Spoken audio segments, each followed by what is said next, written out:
Okay, Assalamualaikum. Video kali ni video simple lah. Video mengenai spek FZ. Spek FZ. Okay.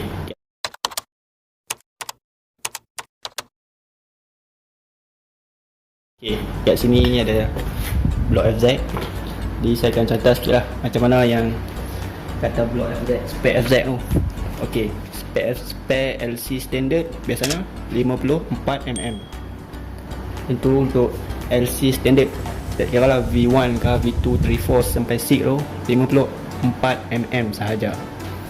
Jadi sebelum kita nak upgrade spek untuk motor kita tu, kita tahu lah apalah tu spek FZ. Orang duk sembang spek FZ. Okay, spek FZ semestinya kita kena tukar lah dia punya blok daripada 54mm kepada 57mm. Okay, 57mm size piston untuk blok FZ 57mm. Jadi sebelum kita tukar kepada, kita upgrade kepada spek FZ, kita kena tahu lah macam mana yang dikatakan best ke tak best ke. Ini saya ceritakan kelebihan lah antara spek FZ ni macam mana. Ok, spek FZ ni minyak jimat, lepas tu pick up lagi kuat berbanding yang standard. Lepas tu bajet pun tak tinggi sangat. Orang kata spek abah-abah. Lepas tu kita boleh lock throttle dengan macam mana? Dengan rasa keyakinan kita boleh lock throttle. Okey.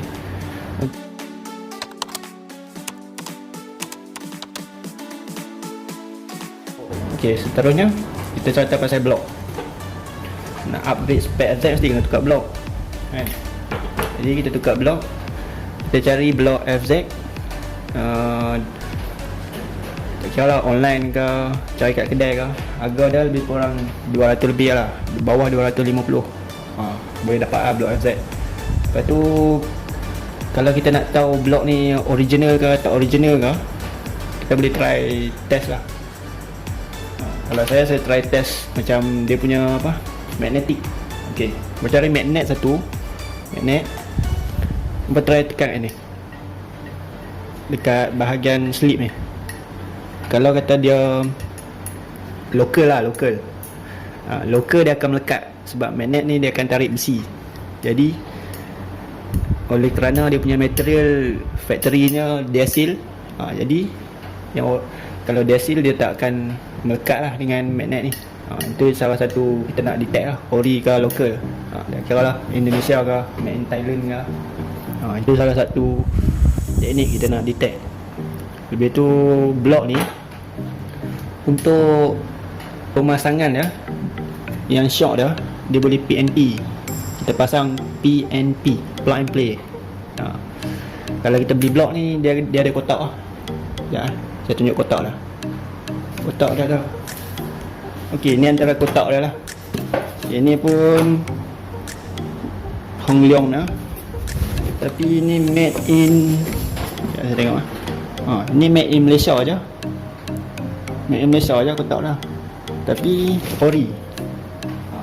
Tapi original.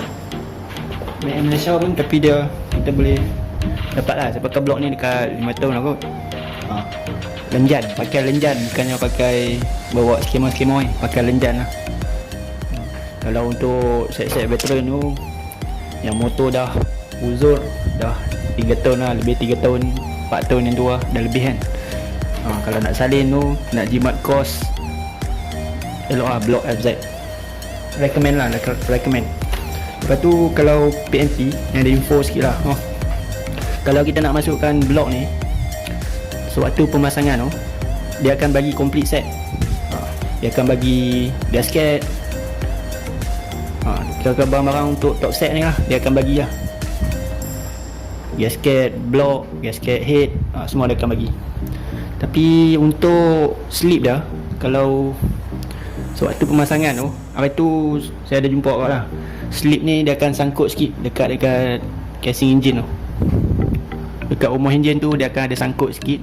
Nasib lah kalau ada kena, dia akan sangkut bahagian tepi lah, tepi kiri kanan lah. Ini dekat atas sikit. Kalau tengok asingnya ada dekat atas sikit. Jadi kalau sangkut tu kau kena grand sikit lah. Nasib lah kalau kena. Lepas tu untungnya pakai spek ni, dia untuk depan blok dia kita tak perlu skin, kita just plug and play lah. Sebab factory Hong Leong ni dia kemas sikit lah dia punya blok. Jadi kita just PNP. Itu lah mengenai blok FZ. Okey, seterusnya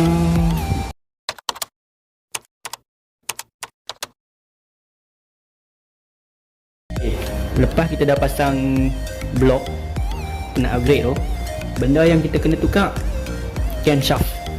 Camshaft terulang lah, nak pakai camshaft CMS ke FZ ke alang lah. Tapi untuk pemerhatian saya sendiri lah, cam yang dia punya lift terlalu tinggi ataupun dia punya degree yang terlalu tinggi, yang 250 ke atas, 240 ke atas lah, dia punya degree yang tinggi untuk spek Z dia kurang sikit lah, pick up lah. Untuk CMS pun dia bila tinggi, dia untuk top speed dia akan padu lah. Macam CMS bila top speed tu dia akan padu lagi lah. Tapi untuk bawah tu macam tak sesuai sangat lah bagi saya lah kan. Bagi saya untuk kalau nak pergi jauh lah alik kerja tu, kalau nak upgrade just sarung cam FZ pun dah memadai lah. 6 lah dengan compression untuk blok ni. Okey, yang mana yang baru di channel ni boleh check balik lah compression untuk, kalau untuk standard LC lah, dia punya CR dia dalam 10.8, dia tinggi sikit. Kalau untuk FZ dia CR 10.4, macam tu lah, dia kurang 4, dia kurang 0.04. Dia punya CR dia tu ada perbezaan lah. Jadi pada CR yang standard tak ada korek-korek apa pun, dia punya CR 10.4 lah FZ. Jadi bila CR macam tu, dia nak counter cam yang bonggol agak tinggi, dia penat sikit lah. Jadi dia power dia tu dia tak cukup sampai sikit lah. Okay. Untuk cam macam tu lah, macam saya cakap tu lah. Cam, bahagian cam boleh pakai cam macam-macam, aftermarket macam-macam. Biasanya untuk cam yang ngam lah, untuk blok FZ dengan CR yang tak sampai 11, orang boleh pakai. Biasanya dia yang racing tu dia akan sebut ada satu belakang macam ESR 1, lepas tu G1, macam tu lah. Lepas tu CMS pun dia dah upgrade, ada CMS T1 lah, macam tu biasanya lah kot. Tapi CMS tu tak bisa pakai lagi. Okay,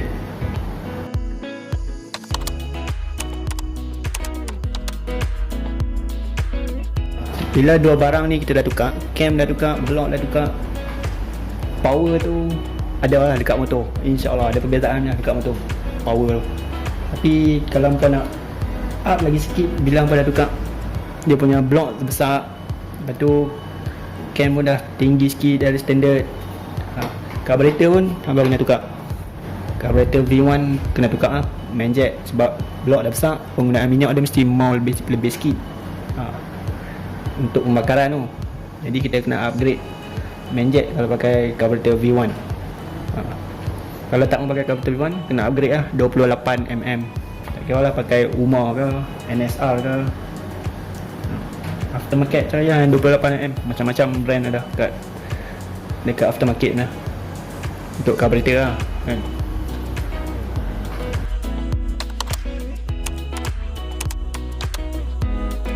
Terusnya bila dah tukar carburetor semua, exhaust kita kena besarkan sikit lah exhaust, lubang exhaust kita bagilah 28mm yang memadai. Janganlah pakai sampai 30, 32, dia jadi macam terlalu lepas, terlalu lepas lah angin tu. 28mm pun dah memadai untuk spek FZ.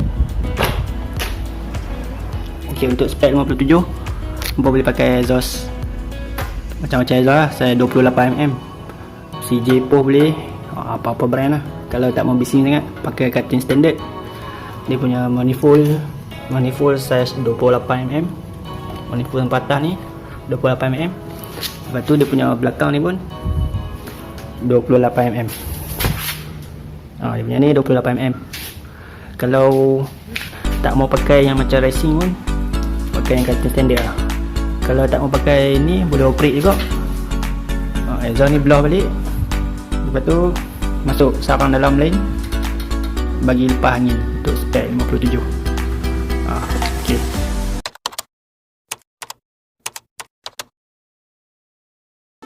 Okay, seterusnya exhaust dah tukar, block dah tukar, cam dah tukar. Lepas tu tempat kontrol api CDI. Untuk CDI tu macam-macam boleh guna lah. Untuk MB boleh, lain bengkel. Lepas tu apa brand ada lagi ni, Super Sport, IKK mah. Yang tu pun boleh, ikut mah nak pakai yang brand mana pun. Untuk CDI bagi cut off tu lepas. Bila pengapian dia tu dia dah tak ada cut, performance yang kita buat pada enjin tu akan lebih terasa lah. Dia punya performance dia dapat lah kan. Macam tu lah. CDI pun cari yang racing sikit, tak kira lah Oritai ke BRT ke, apa-apa brand lah. Benda yang CDI racing ni biasanya dia cut off dia tu dia dah buang lah, cut off. Nak pakai CDI. Kalau tak motor buat macam-macam, habis tak boleh belah kok.